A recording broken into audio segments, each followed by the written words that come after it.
product and quotient rules are not as straightforward as the difference in some rules, but they're still not very complicated. This top one here is the product rule for differentiation. If I have the derivative of two separate functions being multiplied together, I follow this formula. I take the first function, multiply it by the derivative of the second function, and then I add the second function multiplied by the derivative of the first function. And order does not really matter in this one. In the quotient rule, it does matter. But supposing I have something simple just like this. These are two separate functions. They're being multiplied together, and if I wanted the derivative of them, then I would use a product rule.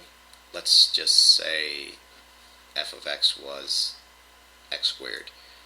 I would have the first function multiplied by the derivative of the second function, and in this case, e to the x, the derivative, e to the x is itself, so I would just get this same thing. And then added to it, I would have the second function multiplied by the derivative of the first function, which would be 2x. So that one was pretty simple. And again, this, for the product rule, it's not important which one is f of x and which one is g of x. It's an addition problem. It doesn't matter, as long as I make sure I don't do the same one twice. The second formula here is a quotient rule. If I have two separate functions, let's just keep it simple and do something like this, and they're being divided by each other. I want the derivative. I follow this formula here. The bottom function multiplied by the derivative of the top minus the top multiplied by the derivative of the bottom divided by the bottom function squared. And there was something, what was it, an easy way to remember this. It was low d high minus high d low over the square of what's below. That's what it was, yeah. I remember a teacher told me that a long time ago. I never really forgot it. It makes it easy to remember.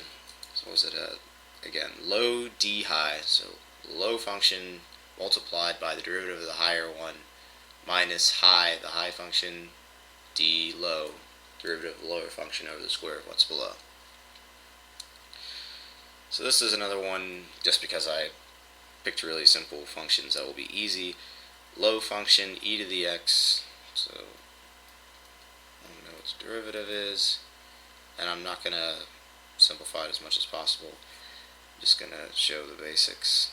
So second function, or low function, multiplied by derivative of the top, 2x minus top function, derivative of the bottom function, which is itself, the square of the bottom function, which will give me 2x. And then I can simplify this if I want to, but I don't really want to, so I'll just leave it at that.